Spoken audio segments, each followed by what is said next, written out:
તો વડોદરાના એ દ્રશ્યો આપને બતાવીએ કે જ્યાં એક મહિલા ઉમેદવાર પોતાનું ફોર્મ પરત ખેંચવા આવ્યા હતા અને એ જ સમયે તેઓ લિફ્ટમાં ફસાઈ ગયા હતા। અત્યારે ત્યાં તંગદિલી ભર્યો માહોલ સર્જાઈ ગયો છે। આપ જુઓ કે ભારે ભીડ જામી ગઈ છે, લોકો ત્યાં મોટી સંખ્યામાં એકઠા થઈ ગયા છે। 3 વાગ્યા સુધીનો ફોર્મ પરત ખેંચવાનો સમય છે અને એ જ પહેલા એ મહિલા ઉમેદવાર કે જેઓ લિફ્ટમાં ફસાઈ ગયા હતા।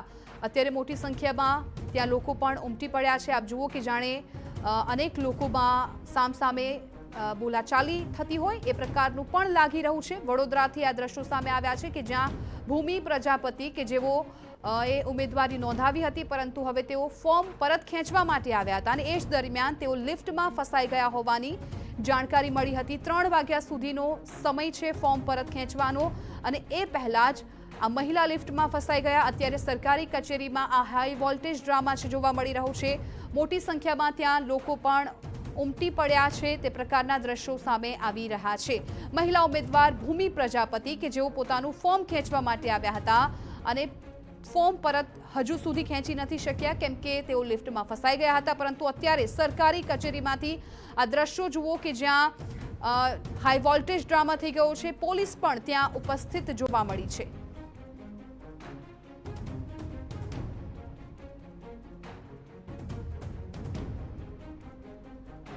બહાર આવી ગઈ છે, અટવાઈ ના જવાય આપણે।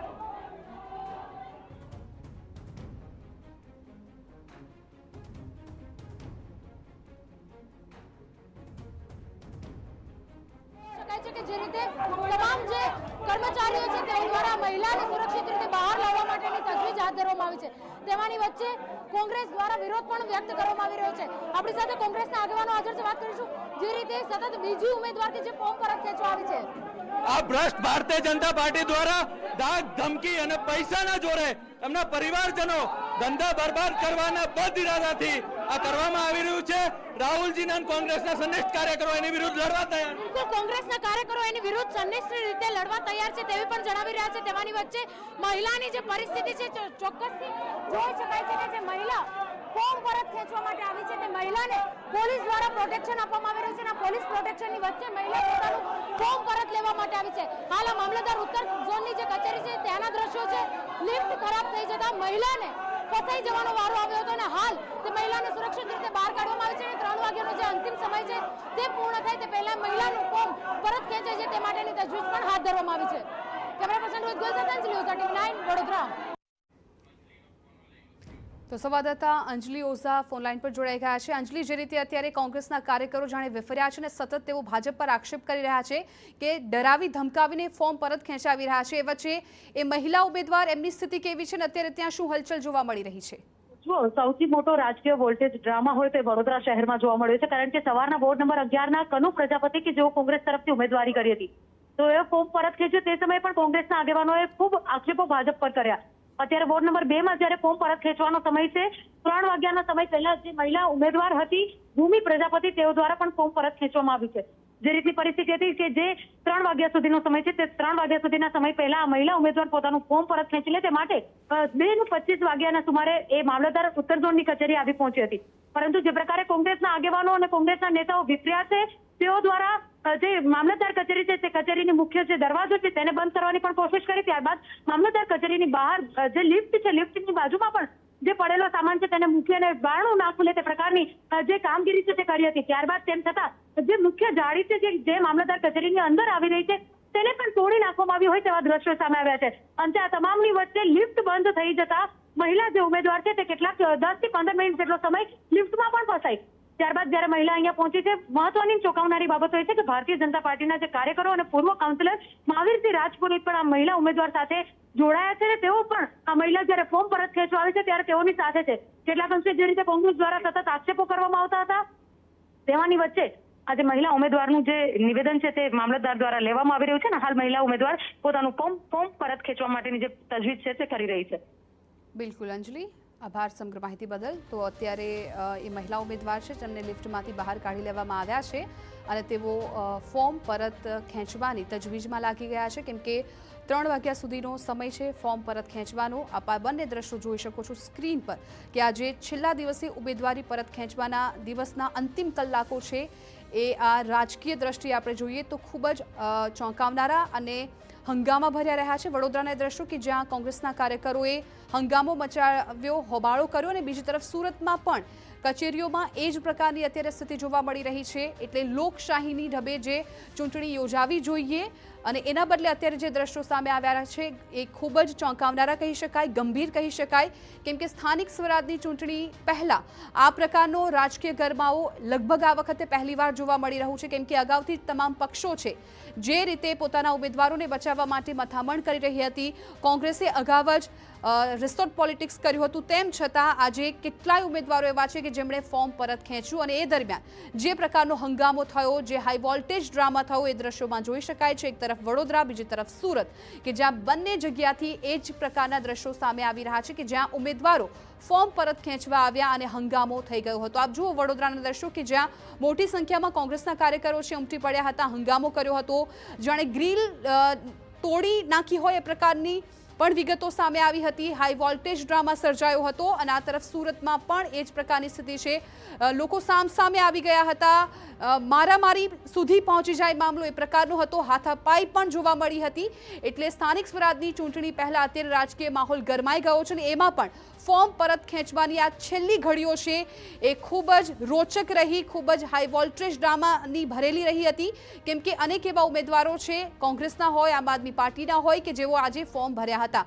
આપ જુઓ આ બંને દ્રશ્યો, એક તરફ સતત ભાજપ પર આક્ષેપો થઈ રહ્યા છે, એ કોંગ્રેસ હોય કે આમ આદમી પાર્ટી હોય, ભાજપ પર ક્યાંક આક્ષેપો કરી રહી છે કે તોડજોડની રાજનીતિ કરવામાં આવી રહી છે, ઉમેદવારોને ડરાવી ધમકાવીને તેઓ ફોર્મ છે એ પરત ખેંચી રહ્યા છે। એ વચ્ચે સુરતના અને વડોદરાના દ્રશ્યો ખૂબ ચિંતાજનક।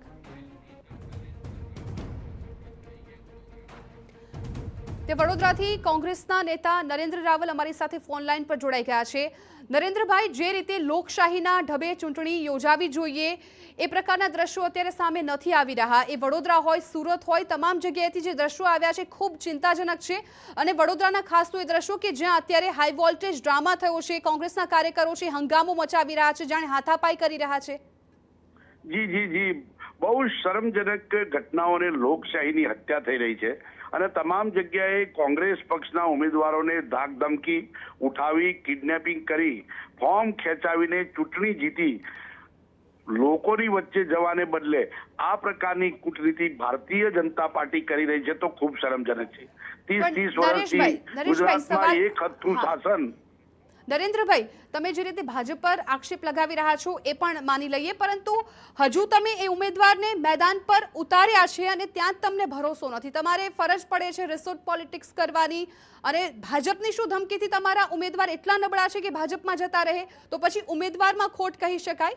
નહીં મેડમ, એ લોકો ઉમેદવારમાં કોઈ ખોટ નથી, ઉમેદવારના ઘરે ધાડે ધાડા જતા રહેતા હોય છે, પોલીસ તંત્ર, પૈસો, ગુંડાઇઝમ તમામ વસ્તુથી એને ઘેરી નાખવામાં આવે છે। એમાં કોઈ સામાન્ય નાગરિક હોય કે કોંગ્રેસનો વ્યક્તિ હોય, એમાં વિશ્વાસ અવિશ્વાસનો પ્રશ્ન જ ઉપસ્થિત થતો નથી। નરેન્દ્રભાઈ, એનો મતલબ તો એ જ થયો ને, એનો મતલબ એ જ થયો ને કે પૈસો આપીને ઉમેદવારને ખરીદી શકાય છે, મતલબ તો એ જ થયો ને કે પૈસો આપે એટલે ત્યાં ઉમેદવાર લલચાઈ જાય છે, તમારી પાર્ટીને તે સમર્થિત નથી રહેતો। અને લલચાવાનો કઈ પ્રશ્ન નથી, પોલીસ પ્રોટેક્શનમાં ઉમેદવાર ફોર્મ પાછું ખેંચવા આવતો હોય તો સમજી લેવાનું હોય કે સરકારી તંત્ર જે પ્રકારે સત્તાનો દુરુપયોગ, ભ્રષ્ટાચાર અને ભારતીય જનતા પાર્ટી સીધી જીતી પ્રજા વચ્ચે લોકપ્રિય હોય અને જીતી જતી હોય તો ચૂંટણીમાં જાય, શા માટે આ પ્રકારની કૂટનીતિ કરે છે? બેન, હવે તો એક નવી પરંપરા થઈ ચૂકી છે, ભારત દેશની અંદર ધારાસભ્યોને ખરીદે તો અમને પ્રશ્ન પૂછવામાં આવે તમારો ખરીદાયો, પણ જે ચોરી કરે છે, જે લોકો લોકશાહીનું ખૂન કરી રહ્યા છે, જે લોકો ખરીદી રહ્યા છે, એમને કોઈ પ્રશ્ન પૂછતું નથી કે જે સમાજનું અને લોકશાહીનું ખૂન કરી રહ્યા છે। નરેન્દ્રભાઈ, એ વિચાર તો કરવો પડશે ને કે કેમ તમારો ઉમેદવાર છે વેચાઈ જાય છે, કેમ એ પૈસાના જોડે ભાજપ એને ખરીદી લઈ શકે છે? મેડમ, તમને પણ ધમકી આપી અને બે બંદૂક મૂકે તો તમે જઈને પણ ફોર્મ વિથડ્રો કરી આવો। દરેક ઉમેદવાર, હજારો અમારા ઉમેદવારો હોય, દરેકને પોલીસ પ્રોટેક્શન થોડું આપવાનું હોય, સામાન્ય નાગરિક હોય ને ચૂંટણી લડતો હોય અને એને ધાક ધમકી કે આજુબાજુ સગાવાલાનું પ્રેશર કરી અને પોલીસ બંદોબસ્ત વચ્ચે લઈ જવાની જરૂર ભારતીય જનતા પાર્ટીને શું છે?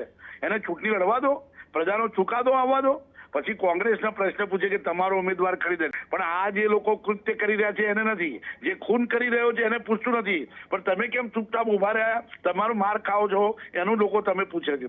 વાત સમાજમાં પણ, સમાચાર પત્રોમાં બી, મીડિયામાં પણ અમને જવાબદાર ઠેરવવાની વાતો આવતી હોય, જાણે કે અમે કંઈ ખરાબ કર્યું હોય. હકીકત આ બહુ ખોટી છે. વ્યક્તિ સમજી શકે કે આજે જો ઉમેદવાર પોતાની પાર્ટીને, ભારતીય જનતા પાર્ટી, નરેન્દ્રભાઈ, કોઈ પણ સામાન્ય વ્યક્તિને પણ એ સમજી શકાય કે જ્યારે ઉમેદવાર છે એ પોતાની પક્ષને સમર્થિત નથી રહેતો, ત્યાં એ લોયલ નથી રહેતો, તો પછી એ જનતાના કાર્યો કેવી રીતે કરશે? આજે તમે વાત કરો છો, ભારતીય જનતા પાર્ટી પર આક્ષેપ લગાવી રહ્યા છો કે તેઓ ધાક ધમકી આપી રહ્યા છે, પૈસાના જોરે લઈ જઈ રહ્યા છે, તો એનો મતલબ એ જ થયો ને કે આપના ઉમેદવાર છે નબળા છે.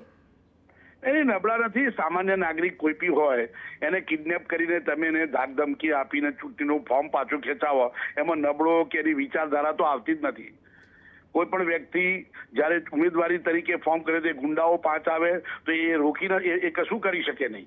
તો પછી નરેન્દ્રભાઈ, તો આ વાત પરથી તો એવું જ આપ કહી રહ્યા છો ને કે ભારતીય જનતા પાર્ટી છે એ સામ દામ દંડ ભેદની નીતિ અપનાવીને અત્યારે ચૂંટણી લડી રહી છે. જનતા પાર્ટીના શાસનમાં નથી, એ હકીકત છે. આ લોકોને પ્રશ્ન પૂછતો નથી કે સત્તાના નશામાં બેફામ બન્યા છે. તમે તેના દ્રશ્યો જોઈ શકો છો કે જે પ્રકારે ફોર્મ તો ભારતીય જનતા પાર્ટી અમારી પાસેથી ખેંચાઈને બિનહરીફ એ જ થાય છે ને. તો હકીકત એ તો નિર્દોષ પ્રાણીઓ છે, બિચારા એમને તો ખબર જ નથી પડતી કે આ શું થઈ રહ્યું છે. એવું તો છે જ નહીં. પૈસો આપતા હોય, પ્રલોભન આપતા હોય, દાદાગીરી કરતા હોય, સરકારી સાધનોનો ઉપયોગ કરતા હોય, સત્તાનો દુરુપયોગ કરતા હોય, એ લોકો જવાબદાર છે જ નહીં. લોકશાહીની હત્યા ભારતીય જનતા પાર્ટીના સંસ્કારમાં થઈ ગઈ છે. સત્તા માટે કઈ પણ પ્રવૃત્તિ કરવી એ એમનો ધ્યેય થઈ ચૂક્યો છે. જેમ ધારાસભ્યોને ખરીદીને, ધાક ધમકી આપીને તમામ રીતે સત્તાઓ પણ એમને કેચઅપ કરી લીધેલી છે. આ તમે જોયેલું જ છે ભૂતકાળમાં. અમે તો પ્રજા વચ્ચે જવા તૈયાર છીએ. પ્રજામાંથી જીતેલા ઉમેદવારોને પણ એ લોકો કોઈ પણ યેન કેન પ્રકારે CBI હોય, IB હોય, તમામ એજન્સીઓને લગાવીને એ લોકો, તમામ કોંગ્રેસના હોય કે બીજા હોય, એ લોકો ઉપર આ પ્રકારે કરીને જીતી જવાનો પ્રયત્ન કરે છે. તમામ જે આક્ષેપો કરી રહ્યા છો એ ચલો માની પણ લઈએ, પરંતુ વાત ત્યાં જ આવીને રહી જાય છે કે કેમ તમારા ઉમેદવારો તમારી પાર્ટીને, તમારી પાર્ટી પર અડગ નથી રહેતા? કેમ પક્ષે આ પ્રકારની પ્રવૃત્તિ કરવાની જરૂર શું છે? સ્વતંત્ર રીતે, પારદર્શક રીતે ચૂંટણી થવા દો. ઉમેદવાર સામેથી ઉઠાઈને તો આવ્યો નથી કે મારું ફોર્મ પાછું ખેંચી લો, તો ફોર્મ ભરતો થોડો હોય. તમારે પોલીસ પ્રોટેક્શનમાં લઈ જવાની જરૂર ક્યારે પડે? નરેન્દ્રભાઈ, આ બધા જ તમારા આક્ષેપો છે એ માની લઈએ કે ભારતીય જનતા પાર્ટી સામ દામ દંડ ભેદની નીતિ અપનાવીને અત્યારે ચૂંટણી લડી રહી હોય, પરંતુ પ્રશ્ન એ જ ઉભો થાય છે કે એટલા બધા નબળા તમારા ઉમેદવારો છે કે ઝટકામાં ભારતીય જનતા પાર્ટી તેમને ખરીદી લઈ શકે છે. કોઈ પણ નાગરિક હોય એને ધાક ધમકી આપવામાં આવે, સરકારી પ્રસાધનોનો ઉપયોગ કરવામાં આવે, પોલીસ તંત્રનો ઉપયોગ કરવામાં આવે, એના ધંધા રોજગારને નુકસાન કરવાની વાત આવે. મેડમ, સમગ્ર ભારત દેશમાં અનડિક્લેર્ડ ઇમરજન્સી ચાલે છે. પ્રચાર માધ્યમોમાં પણ કોઈ એ લોકોની જે દાદાગીરી છે લેખિત છે. હું તો હંમેશા પ્રવક્તા તરીકે બોલ્યો બી છું. સમગ્ર દેશ જાણે છે કે આખા દેશની અંદર ભારતીય જનતા પાર્ટી એમની વિરુદ્ધમાં હોય તો એ લોકોની ગમે તે કરી ટ્રેપ કરી, કાં તો એમને જ્યાં જરૂર લાગતું હોય એવા ધારાસભ્ય ઉઠાઈ જવાનું તમામ તંત્રનો ઉપયોગ કરે છે. મોટા મોટા દેશના રાજનેતાઓને ચાર્જશીટ વગર પણ જેલમાં લઈ ગયા છે, આપ જાણો જ છો. એટલે આ તો એક લોકશાહીમાં ભારતીય જનતા પાર્ટી જે પ્રકારે વર્તી રહી છે એ ભારત દેશ માટે જોખમરૂપ પુરવાર થઈ રહ્યા છે. અને આ માટે લોકોએ જાગવું પડશે, નહીતર આપણા બાળકોનું ભવિષ્ય જોખમરૂપ છે. બિલકુલ નરેન્દ્રભાઈ, આભાર અમારી સાથે વાતચીત કરી એ બદલ. અત્યારે કોંગ્રેસ તરફથી ભારતીય જનતા પાર્ટી પર ખૂબ મોટા આક્ષેપો લગાવ્યા.